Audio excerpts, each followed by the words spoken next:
pero muy buenas tardes, espero se encuentren muy bien el día de hoy. Principalmente somos jóvenes estudiantes de la Fundación Universitaria del Área Andina y en este video les vamos a hablar sobre las áreas de la corteza cerebral, principalmente de las áreas de Brodmann. Somos cuatro jóvenes estudiantes, estamos Juan Perdomo, Tatiana Gacha, Juliana Rodríguez y quien les habla Geraldine León. Vamos a explicar un poco sobre las áreas, sus funciones y sus patologías y pues con algunos ejemplos. Entonces, vamos a explicar el video. Hola, ¿qué tal? Mi nombre es Juliana. Hoy estaremos hablando sobre la corteza cerebral. ¿Qué es la corteza cerebral? Es la capa más externa del cerebro compuesta por una fina lámina de neuronas con sus interconexiones. Forma una capa de pocos milímetros de espesor que cubre la superficie regular de los hemisferios cerebrales. La corteza es la parte más desarrollada del cerebro humano. Es la encargada de pensar, percibir, producir y entender el lenguaje. Hace funciones como el lenguaje y el pensamiento abstracto, junto con aspectos perceptivos de movimiento y bueno, entre otros. También vale recalcar que la mayor parte del procesamiento de la información ocurre en la corteza cerebral. A continuación voy a nombrar algunas áreas de la corteza cerebral, pero más adelante mi compañera las va a especificar. Ahorita solo los voy a nombrar. Está el área prefrontal, área premotora, corteza primaria, surco central, corteza somatosensorial primaria, área del sabor, área de asociación somatosensorial, área visual, corteza visual, sector cognitivo, área de asociación auditiva, área motora del lenguaje y entre otras más. A continuación ahora vamos a hablar sobre los lóbulos de la corteza cerebral. Está el lóbulo frontal, parietal, occipital y temporal. Entonces vamos a hablar de cada uno. Empezamos hablando sobre el lóbulo frontal. El lóbulo frontal es el encargado del control de impulsos, juicio, funciones motoras, memoria funcional, producción del lenguaje, comportamiento sexual, socialización y espontaneidad. También es la encargada de la planificación, coordinación, control y ejecución de las conductas. Este es el lóbulo frontal. Luego sigue el lóbulo parietal. Él es el encargado del procesamiento de la información sensorial, como el conocimiento de números y la relación que hay entre ellos, a la manipulación de objetos, el lóbulo parietal. Sigue el lóbulo occipital, es donde reside la corteza visual. Es el encargado o es el que nos permite ver, entender y darle una interpretación a lo que vemos. Aquí está el lóbulo occipital. Finalmente tenemos el lóbulo temporal. El lóbulo temporal es donde reside la memoria. Es donde está el recuerdo de las palabras, nombre de objetos y bueno, entre muchos más. A continuación, seguimos con mi compañero. Bueno, como primero vamos a hablar sobre la región somatosensitiva. Esta región está conformada por el área 1, 2 y 3. ¿Cuál es la función del área 1, 2 y 3? Principalmente esta región es la que se encarga del sentido del tacto, que es, por ende capta los olores, las temperaturas, las precisiones, así como lo podemos ver en el video, son las que se encargan de nosotros poder identificar qué es lo que estamos tocando. Bueno, continuamos con el área motora primaria, la cual está compuesta por el área 4 de Brodmann. Esta nos dice que es la importancia de los movimientos de los hemisferios cerebrales. También nos dice que es la importancia a la hora de enviar a los músculos esqueléticos, por así decirlo, la orden de contraerse o de dilatarse. Bueno, entonces continuamos con la región sensitiva y secundaria. Esta está compuesta por el área 5 y el área 7 de Brodmann. Esta nos dice que se encarga del sentido de la vista y de los procesos que controlan los movimientos que hacen dar una respuesta a nuestros estímulos visuales. Bueno, continuamos con el área 6 de Brodmann. ¿Qué nos dice del área 6? Nos dice que esta es la región la que se encuentra en el área premotora, que es la que nos da nuestra planeación de nuestros movimientos antes de nosotros realizarlos. Es decir, si nosotros queremos bailar, nuestra área 6 de Brodmann ya ha hecho su proceso de planeación para poder nosotros mover y todo lo que pues vayamos a hacer dependiendo de nuestros movimientos del cuerpo. 8 de Brodmann. El área 8 de Brodmann nos dice que es una corteza parte de la motora secundaria, la cual nos habla de que esta tiene relevancia sobre los movimientos de los músculos que controlan nuestros ojos, ya sea para descansarlos, para esforzarlos. Como ven, nosotros tenemos movimientos particulares en nuestra zona ocular, donde cada quien decidirá en su espacio y momento cómo se puede utilizar. Esta función la hace el área 8 de Brodmann en la corteza motora secundaria. Bueno, continuamos con el área 9, 10, 11 y 12, que es la parte de la región del cerebro que se encarga de controlar nuestros procesos cognitivos, como pensar, razonar, nuestra imaginación, pensar sobre nuestra propia voluntad. Cuando nosotros realmente nos concentramos en algo y solamente tenemos, por decirlo así, como cabeza aparece algo, eso lo hace esta parte del cerebro. Bueno, continuamos con el área 13 y 14 y 16 de Brodmann. Estas áreas digamos que son un poco menos importantes que las demás. Estas áreas son difíciles de verse a simple vista en la parte de nuestro cerebro. Estas hacen parte de la ínsula y hacen parte del área 12 del área anterior.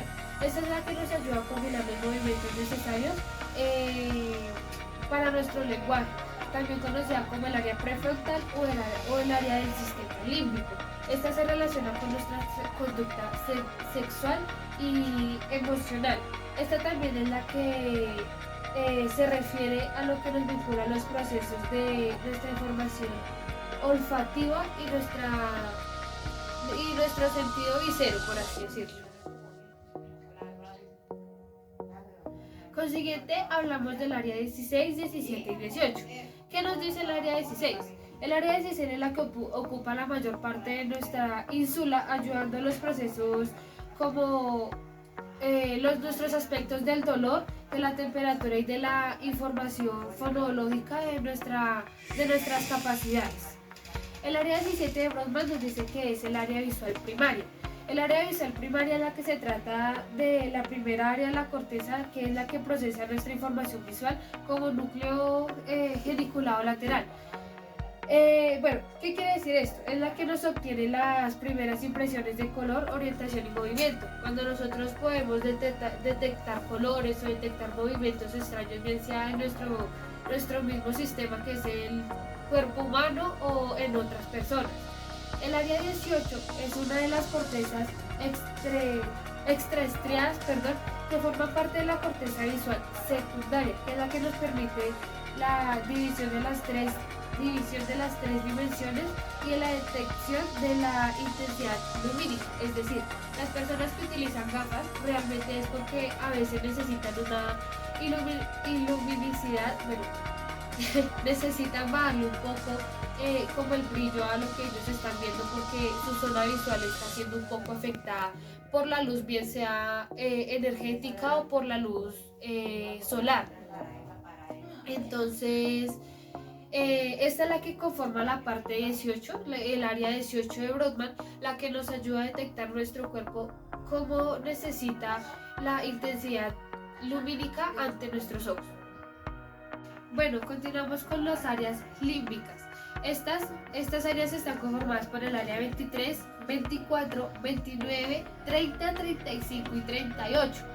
Estas áreas límbicas de la corteza cerebral son las que nos permiten hacer el desarrollo de las emociones, específicamente las emociones más básicas, las cuales son la tristeza, la alegría, el miedo, el asco, el enfado, la sorpresa. Estas son las que nos permiten determinar, dependiendo de cada estación o de cada momento que estemos presentando en nuestra vida, cómo sentimentalmente nos vamos a sentir ante esas noticias que nos están llegando y que nuestro cerebro está procesando. Continuamos con el área 25 de Neuron. El área 25 de Neuron es la que nos dice que es los que regulan los estados de ánimo, así como el sueño o como antes lo habíamos dicho, como nuestras emociones. Regula también así como nuestro apetito y controla los movimientos de nuestras extremidades inferiores o incluso nuestro autoestima. Cuando nosotros no sabemos cómo sentirnos, como yo lo había dicho antes en una noticia, es la que puede controlar, o sea, dependiendo de esta área, controla nuestro autoestima, dependiendo de lo que nos digan de nosotros mismos, y así mismo se va a considerar las áreas límbicas, como le he dicho, que afectan nuestras emociones, básicamente. En este caso podemos encontrarnos con el área 26. El área 26 es muy bonita porque es la región del cerebro que está vinculada con la que se conoce como la memoria autobiográfica. ¿Qué es lo que quiere decir la memoria autobiográfica? Esta es la que nos da la capacidad de nosotros razonar o por lo menos almacenar los recuerdos acerca de quiénes somos, de dónde venimos, de nuestro pasado, así como yo. Bueno, continuamos con el área 27, que es la región de la corteza cerebral, en la que dependiendo de nuestros olores, de los olores que percibamos desde la calle, en nuestra casa, nos estimula como los recuerdos que conocíamos o que teníamos anteriormente. Cuando notamos un olor que nos lleva a recordar algo o a alguien, por ejemplo, esto me lleva a recordar a mi perrito. Bueno, continuamos con la corteza olfatoria, que también hace parte de la corteza neuronal. Estas se encuentran en el área 28 y 34. Son las que, como anteriormente algo parecido habíamos dicho, que son las que estimulan la recuperación de nuestros recuerdos ante la percepción de determinados olores. Esta es diferente porque la anterior nos hacía recordar olores de nuestro pasado, olores que ya habíamos tenido guardados en nuestra memoria y que por diferentes olfatos nos hicieron recordar momentos o a personas. Esta área, la 28 y la 34, la función principal de esta es controlar nuestros movimientos corporales que se vinculan a nuestro sentido del olfato. Es decir, cuando nosotros encontramos algún nuevo olor y no sabemos todavía de qué es o cómo nuestra mente va a asimilar este nuevo olor. Las siguientes regiones son nuestras regiones principales de la corteza cerebral, en la que tienen un lugar de relación entre la memoria y las emociones. Entonces, el área 31 es la que vincula los recuerdos de emociones tanto negativas como positivas. Es decir, cuando yo en este momento tengo una noticia muy buena o me puede pasar algo muy bueno, la recuerdo dentro de esta área, así como al minutico puede pasar algo muy negativo. Lo que hace esta es dividir nuestras emociones, pero al mismo tiempo guardándolas en cada sección. Nuestra área 32 es la que se encarga de inhibir las respuestas sensitivas a decir cuáles regulan nuestra toma de decisiones. Volviendo digamos al caso anterior, cuando nosotros no sabemos, dependiendo de algún acto o alguna noticia, esta es la que se encarga de nosotros decidir de qué manera la vamos a tomar y qué emoción vamos a sentir. El área 33 es la que vincula la toma de decisiones y el proceso de las emociones que sentimos. Esto no es de lo que va a pasar, sino lo que pasa en este momento. Cómo me siento al recibir una noticia alegre o cómo me siento al recibir una noticia triste. En este momento, digamos, como que se van de la mano tanto las emociones como la mente. El área 36 es el reconocimiento de imágenes con la memoria, así como lo habíamos dicho. Cuando yo recuerdo alguna imagen, alguna foto de algún pasado, de algún familiar o incluso mía, esto lo que hace es que me trae emociones tal vez de alegría, tal vez de tristeza o de rabia, pero al mismo tiempo me hace recordar sobre qué pasó en ese momento o sobre cómo fue ese pasado. El área 37 es el reconocimiento de nuestras caras. Es la que almacena la información de rostros que nosotros conocemos y el lenguaje de signos. En este caso, las personas que saben el lenguaje de signos no es que la tengan un poco más desarrollada, porque así como nosotros podemos identificar a nuestros familiares, o no sé si les ha pasado, si de pronto ven una persona en la calle que ustedes no conocen, que no son como tan allegadas a ustedes, pero a los días lo vuelven a ver y ustedes recuerdan a esa persona, es porque esta área es la encargada de almacenar todos los rostros que tal vez hemos visto y hemos detallado como tal, tanto como personas de nuestra familia que hacen parte de nuestro núcleo familiar, como personas completamente fuera de este núcleo. Bueno, ya casi acabamos. Seguimos con nuestra región de Guernica. Esta está compuesta por el área 39 y 40. Estas áreas son las que permiten que desarrollemos nuestros discursos bien estructurados, organizados y prácticamente analizados para poder hablarlo, o sea, a poder actuar verbalmente y adecuadamente organizar nuestras ideas. Es decir, en este momento mi área 39 y 40 puede estar en funcionamiento. ¿Por qué? Porque yo estoy tratando de organizar y plenamente analizar mis ideas o ordenar mis ideas para así poder hablarles y describirles sobre nuestro desarrollo y la temática del video. Seguimos con nuestra región auditiva primaria. Nuestra región auditiva primaria está conformada por el área 41 y 42. Esta es la que nos permite que sepamos de dónde vienen nuestros ruidos, que prácticamente nosotros escuchamos y que seamos capaces de percibir pequeñas variaciones en una intensidad de las mismas cosas que pasan. Es decir, en este momento yo puedo estar escuchando un perro ladrar, pero yo sé y mi cerebro capta de que es el sonido de un animal que puede estar por fuera de mi casa, que está en un parque, ¿sí? Bueno, seguimos con el área gustativa. Esta área está conformada por el área 33. Esta es la que procesa la información de los sentidos del gusto y lo que nos permite ser capaces de percibir el sabor de todo lo que nosotros comamos, así como prácticamente nuestro sistema o sentido del tacto, pero así como el sentido del gusto, que es el que nos permite desarrollar qué es dulce, qué es salado, qué nos gusta, qué no nos gusta, como a diferentes personas que puede que les guste una cosa, puede que a otras no. Bueno, continuamos con el área 44 y 45. El área 44 y 45 nos dice que gracias a estas dos áreas nosotros somos capaces de hablar y de entender lo que estamos diciendo o lo que otras personas nos dicen, de entender lo que leemos, de entender lo que estamos escribiendo. Estas áreas son las principales que se desarrollan en los niños, porque así como todos sabemos, un bebé no nace con la capacidad de hablar, de escribir o de leer, pero con el desarrollo y apoyando más este proceso, digamos que esta área es fundamental para nosotros como seres humanos. Y por último tenemos la región prefrontal dorsolateral. Esta está conformada por el área 46 y el área 47. El área 46 es la que nos ayuda a que nosotros nos podamos concentrar en tareas específicas, ya sean vinculadas a las memorias de trabajo, cuando nosotros trabajamos y nos tenemos que enfocar en una región o una parte en general. Esta área, la del área 46, es la que nos está ayudando en este proceso. Cuando realmente tenemos que concentrarnos en una tarea, en una exposición, esta área es la funcional.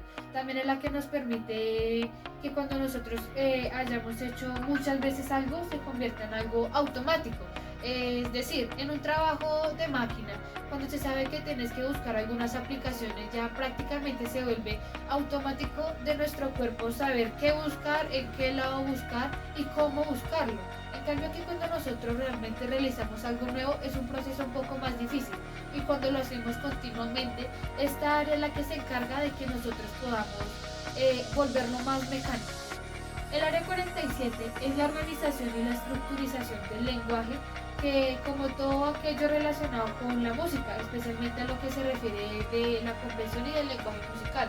Esta área es prácticamente importante porque es la que también nos ayuda a comprender el sentido auditivo, por así decirlo, cuando nosotros comprendemos o tenemos la vista de que podemos entender mediante un audio, mediante videos, mediante explicaciones de forma virtual o realmente, no necesariamente virtual, pero sí digamos a través de algo musical. Nosotros podemos ver videos que tal vez nos ayuden a nuestro proceso y esto es lo que realmente hace el área 47. Muy buenos días, mi nombre es Tatiana Cristiano y el día de hoy les vengo a hablar sobre las patologías de las áreas de la corteza cerebral. Como número 1, 2 y 3 de las áreas de Brodmann tenemos la epilepsia parálisis, que es un trastorno en el que la actividad cerebral se vuelve anormal, provocando convulsiones, periodos de comportamiento y sensaciones anuales. En mayores casos, esta es la pérdida de la conciencia. Tenemos también la pérdida de la sensibilidad del lado contralateral del cuerpo y confusiones en la percepción táctil del individuo. Seguimos con el área número 4 de Brodmann, que es la apraxia idiomotora. Esta está caracterizada por la dificultad o incapacidad de realizar movimientos de los que se requieren el uso de un instrumento. Vemos en la imagen a un señor cepillándose. El instrumento que está utilizando es el cepillo, en donde es la pérdida total, en donde no puede realizar estos movimientos.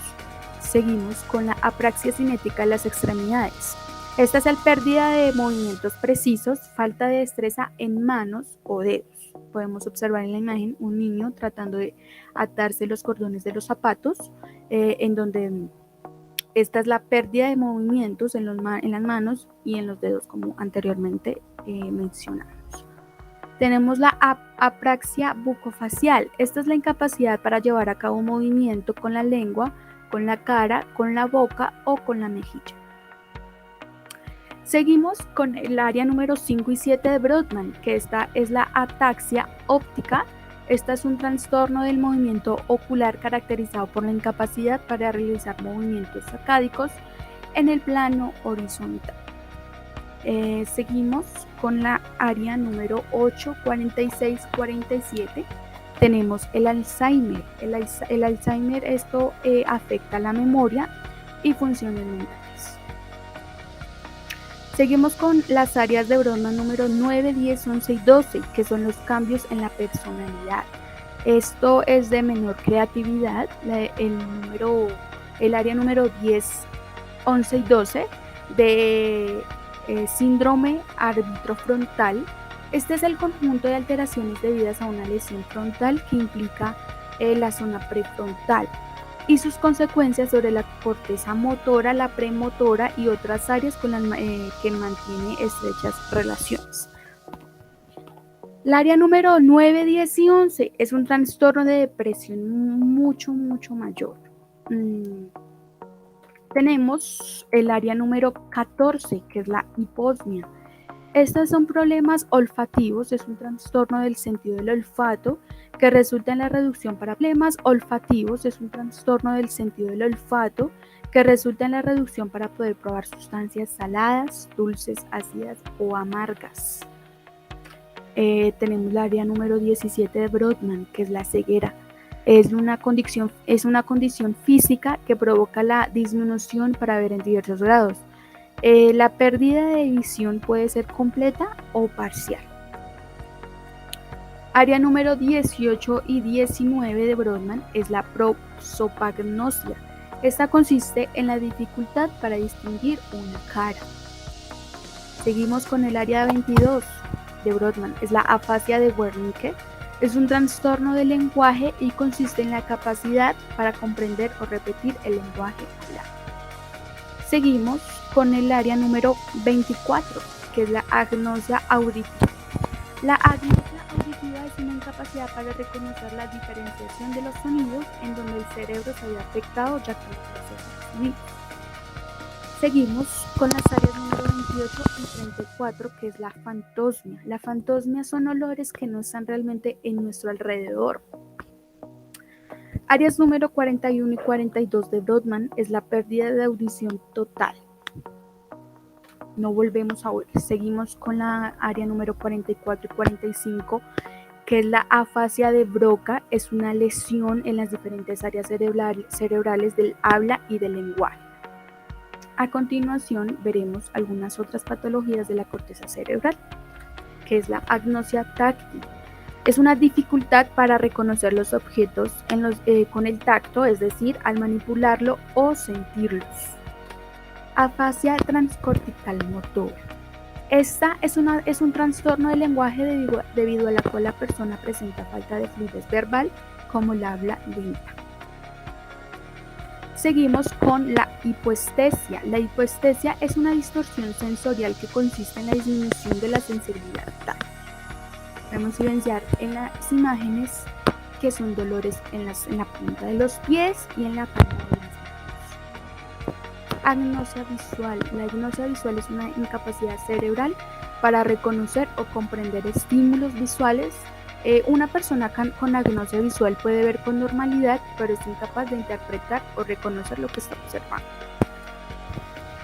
Seguimos con la afasia global. La afasia global es una dificultad para producir palabras, se entiende poco o nada del lenguaje hablado. Y por último tenemos la afasia transcortical sensitiva. Es una incapacidad en la repetición y en la comprensión de palabras, es decir, no comprenden lo que estas personas repiten. Muchas gracias por su atención prestada. La parte que me correspondió fue las vistas y los cortes. En las vistas existen 6 vistas, que serían la lateral, la medial, la dorsal, la basal, la posterior y la frontal. En la lateral podemos observar que el cerebro se puede ver desde, como su nombre lo indica, lateralmente. Podemos ver el cerebro y lo podemos ver lateralmente. Como en esta imagen podemos ver el cerebelo, el lóbulo temporal, occipital, parietal y el frontal.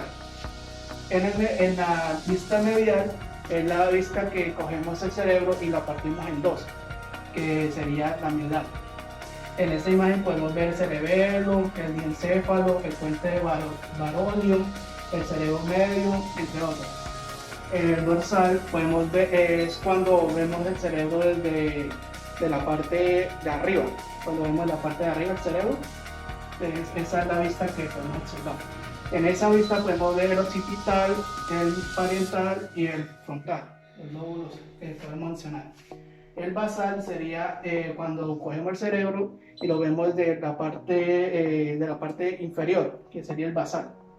En esta podemos ver el cerebelo, el lóbulo frontal, el temporal, el occipital, entre otras.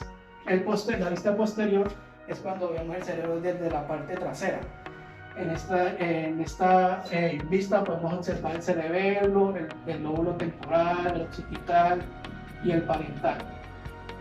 En el frontal, en la vista frontal, es cuando cogemos el cerebro y lo vemos desde la parte frontal, donde están los ojos, la nariz, pero sería de la parte del cerebro, de la corteza cerebral.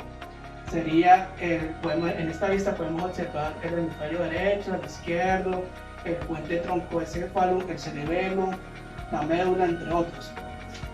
En los cortes existen 3 cortes, que serían el horizontal, el coronal, y en las vistas existe el mismo corte como vista, que sería medial, que sería el tercer corte. En el horizontal podemos observar es cuando cogemos el cerebro y lo partimos horizontalmente, o sea, horizontalmente una sola línea así, y así se corta el cerebro horizontalmente, que sería el primer corte.